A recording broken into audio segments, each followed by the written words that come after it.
Throughout his career, director Tim Burton has certainly made his mark by his own unique style and imagination, to a point where fans are even calling it Burton-esque. However, many have said that his style was inspired by a movement in cinema known as German Expressionism. Truth be told, this style has inspired many other filmmakers, but people seem to lean towards Tim Burton movies. After watching all of his movies, I can definitely see that there is a resemblance. But the only time I've heard this come up with Burton himself was from an interview, roughly around the time that Vincent was made, and it went like... I certainly saw pictures of it. In any monster book there were pictures of it, but I didn't see it until recently. I think it probably has more to do with being inspired by Dr. Seuss. It just happens to be shot in black and white, and there's a Vincent Price / Gothic kind of thing that makes it feel that way. So it did make me think, what makes his films stand out using this particular art style? And while looking into the history of this movement, I could certainly see how, while this may not have directly inspired him, I could see the dots connecting all the way to his films. It seemed to have appeared more on a subconscious level, as again, like many other film directors. So, let's take a look at German Expressionism as a whole.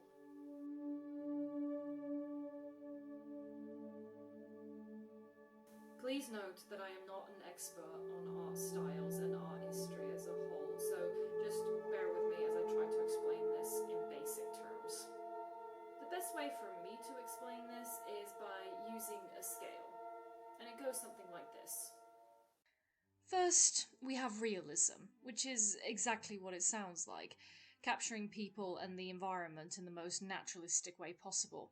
Best examples are the Mona Lisa and the Stonebreakers. There's no mistaking what the painting is portraying. Then there's Impressionism. This created a new form of painting by the artist's brushstrokes and focus on light and beauty of the subject. Examples include the works of Claude Monet and Turner. You can see what they are capturing, but it's not quite as exact. It's an impression of the subject. Then there's Expressionism, which distorts the image and concentrates on the inner emotions. The most famous example is The Scream. We can see the figure has the features of a person, but the proportions are off. We can see other figures and boats, so we are to assume that he is at a dock or the harbour, but the colours express something far more internal. It lets the viewer question what the figure is thinking, feeling, what caused it, why in this location, but they can still understand the emotional reaction, and the bold colour choices support this. This painting certainly inspired Germany, which led to the origins of German Expressionism. So picture this. It is straight after World War I, and Germany was suffering greatly due to the terms of the Treaty of Versailles, resulting in hyperinflation, and by 1916 the government banned all international films. So, a demand for domestic filmmaking heightened, and with the feelings of isolation, cruelty, and darkness, this is what audiences were looking for. They didn't want action movies or comedies or a classic love story. No. They wanted something that spoke to their current state of mind. They wanted stories about death, corruption, horror, and a journey into the subconscious. Movies in Hollywood at the time would aim to be realistic, but the filmmakers in Germany felt that a more distorted visual style would express the emotions of the country more, such as the art movement of Expressionism. So, films like The Cabinet of Dr. Caligari, Nosferatu, Metropolis, Faust, The Golem, How He Came into the World were made, and if any of you haven't seen at least one of these films, you've got some homework to do. Now you might be wondering, how did these domestic films from Germany reach all the way to Hollywood, America? Well, there was a rise of a certain party, and many German filmmakers emigrated to America, and you can certainly see that their style had transferred into the films of Hollywood. The two main genres it influenced was film noir and horror. Film noir, with its dark shadows and lighting, influenced directors such as Alfred Hitchcock and Orson Welles into their crime dramas and thrillers. One particular cinematographer from Germany, named Karl Freund, who had worked on Metropolis, The Last Laugh, and The Golem, also was the cinematographer for Universal's first horror talkie, Bela Lugosi's Dracula, which of course led the way for the Universal monster movies, including Frankenstein, The Wolfman, The Mummy, and more. Let's think of someone who was heavily inspired by these monster movies and the horror genre in general. Someone who felt isolated and felt the pressures of conformity in his American suburban upbringing. So yes, while Tim Burton wasn't directly inspired by German Expressionistic films, you can definitely see the evolution of this art movement all the way up to current filmmaking. So, what makes his films particularly stand out as German Expressionism inspired? Well, as I mentioned, I've seen a few of these films, and I've definitely noticed a few motifs that I've also seen in the movies of Tim Burton. The main thing people can distinguish from German Expressionist films by simply taking one frame is the visual design, in that it's not realistic.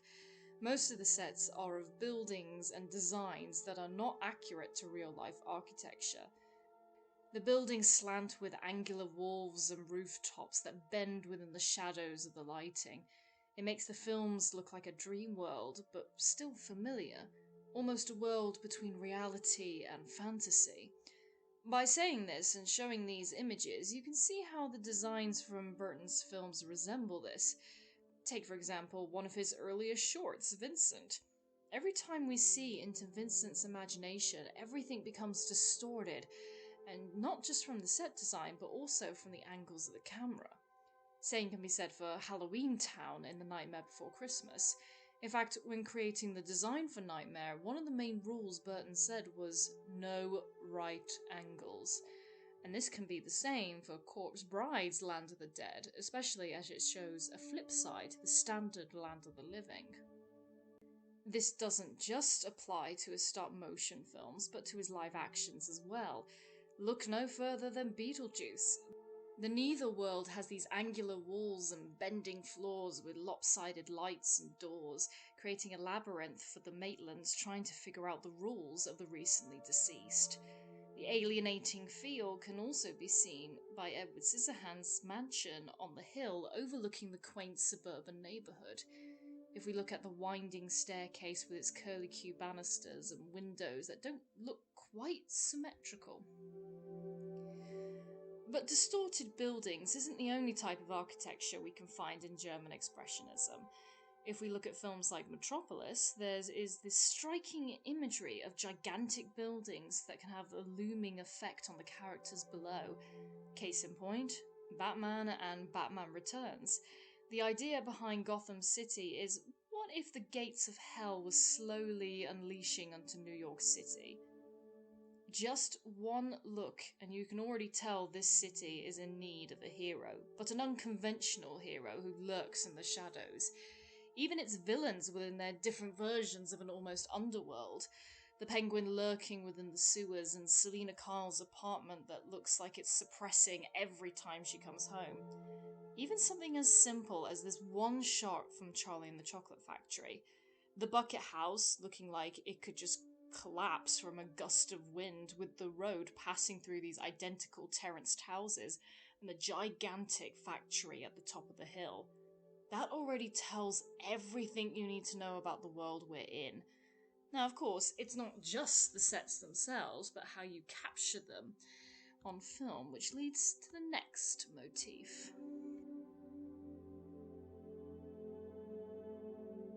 The use of light and shadows in German Expressionist films was important to the point that, in films like Caligari, they would paint the shadows instead of relying on the lighting, or using it to draw focus. I think what makes these shadows terrifying is the fear of the unknown from the distortion, ambiguity of the figures or environment. The most famous example is from Nosferatu, that pretty much solidified the horror of the vampire in cinema. The method of using shadows is mainly what inspired the visuals of film noir, but the horror genre was no exception. So for films like Frankenweenie and Sleepy Hollow that were love letters to Universal Monster and Hammer horror, we can see these homages. But even something simple of shots of the penguin in the sewers building up to his reveal, which reminds me a lot of Lon Chaney's Phantom of the Opera. But in Burton's films, shadows are not only for horror and suspense, but can be used for humour, such as Pee Wee Herman in the alley, played as a joke for how dramatic he's acting. The reveal of the Joker, and then just seeing him having fun with this dark sense of humour. And sometimes, shadows are used to trick you. Edward Scissorhands is kept in the shadows at first to make you think he is dangerous until he is fully revealed, and we see the lonely, shy, misunderstood creation. When the dead arrive in the land of the living in Corpse Bride, we see the shadowy figures of skeletons creeping up towards the villagers, thinking they're going to attack, only to find out they are simply excited to reunite with family members and loved ones. Now, it's not all shadows, but the lighting techniques can be used to draw focus, much like German Expressionism with support of the set. This is also supported by the colour palettes used in his films. Bear in mind, when German Expressionism began, it was in the days before Technicolor, so we would get either one filter to differentiate between night and day, and sometimes they would film in the days but use a blue filter to show it's night. But even so, the filters helped create a mood of a piece. Something like Caligari worked with the coloured filters mixed in with the set pieces, but Metropolis worked in black and white, giving a more industrial feel. If we look at the art movement of Expressionism as a whole, the use of colour was essential in making it stand out. In fact, I would argue when Technicolor was now the new form of cinema, Hammer Horror knew the colour would help their films differ from the Universal monsters. Hammer would make the colour of blood unrealistic in how bright and vibrant, but it created a mood that real-looking blood wouldn't have been able to achieve. And we can see this effect from the blood in Sleepy Hollow and Sweeney Todd, almost making it a character in itself. In fact, the use of lighting in Sweeney Todd's barbershop creates an almost angular shape from the slanted window. Same for the window from Wednesday in Enid's dorm room, with the split down the middle between plain glass and a rainbow stained glass. Tells everything you need to know about these two characters. While many associate Burton's films with a dark and gloomy aesthetic, his films uses a lot of bold colours, not just paying homage to people such as Ed Wood by keeping the film black and white, or Margaret Keane by creating the same effect as the paintings in Big Eyes, but fantasies such as Alice in Wonderland and Charlie and the Chocolate Factory, with many varieties of colour exploring the mind of Alice's dream world and Wonka's mad genius. However, the main element we see with Burton's approach is showing polar opposites. You name it. The land of the living and the dead in both Beetlejuice and Corpse Bride, Edward's mansion versus the town, Earth versus the flying saucers in Mars Attacks, the two circuses in Dumbo, the different time periods in Dark Shadows and Miss Peregrine's Home for Peculiar Children. But what's environment if you haven't got the people which lead it?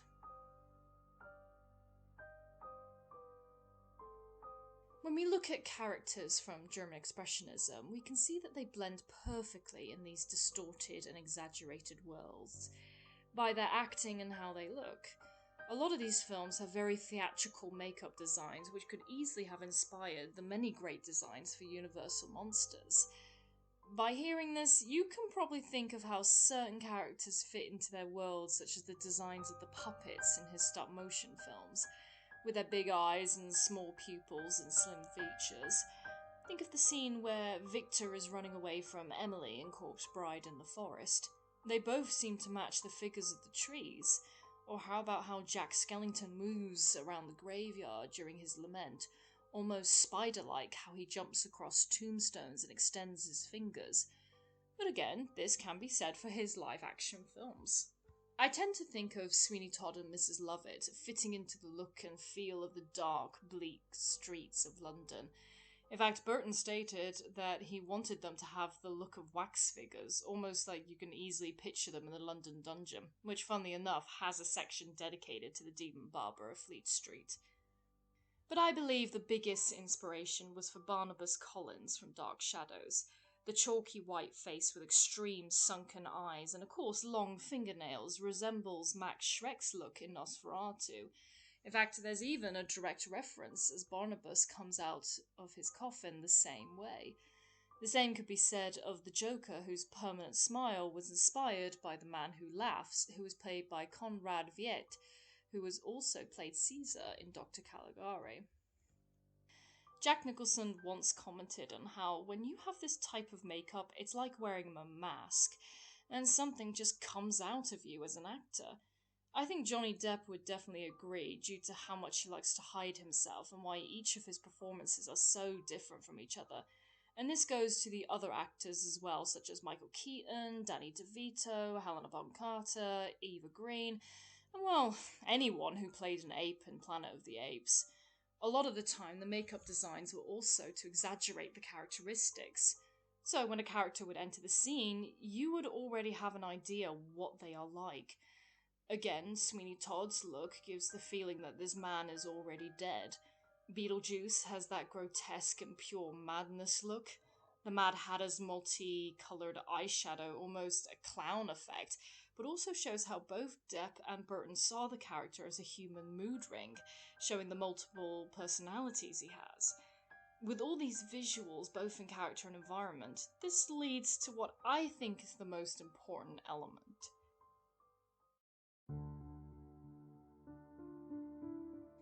As I mentioned before, German filmmakers were using these particular styles of expressionism to reflect the emotions Germany was feeling post-World War I. The art style was to express their inner conflict.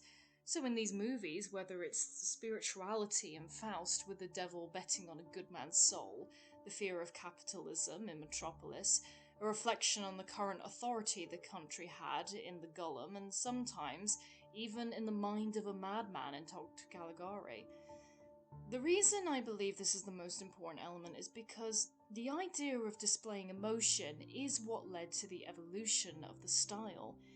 Films didn't have to be logical or realistic, but emotion and exploration of the human mind can make the films a reflection of reality. Burton has stated many times throughout his career that he cannot take on a project unless he is emotionally attached. Whether it's based on his own drawings, or making an adaptation of existing stories, or telling the real life stories of people, there has to be something that draws him to it. So from that, as an audience member, we can see that connection on screen, and most importantly, we see it in the visuals. Remember, films are show, don't tell. This is why I always say the sets, costumes, music, and more are characters in themselves in his movies. You can practically have the films on mute and understand the themes and ideas that they're trying to express, and much like German Expressionism, it reflects onto the real world. A commentary on suburbia that Burton grew up in we can see in Edward Scissorhands and Frankenweenie, exploring dysfunctional relationships from parents, children, pets, and partners, themes of life and death, duality, dreams, passion in what you do, and sometimes the circumstances. And the biggest theme that has been shown in Burton's films is the emotion of the outsider. This is clearly the biggest one, as Burton has always felt like an outsider, and those emotions show in every single one of his films, but in different variations. But this was also a big theme used in German Expressionism, as the people of Germany felt isolated from the world, which is why the style has remained in cinema and still has a huge impact of visual storytelling. Burton is clearly not the only filmmaker who has used this style, but has been one of the most central directors in this field. So next time, check out some of these movies, and maybe next time you'll definitely see the influence to the films of Tim Burton, because it certainly isn't a style that is fading away anytime soon.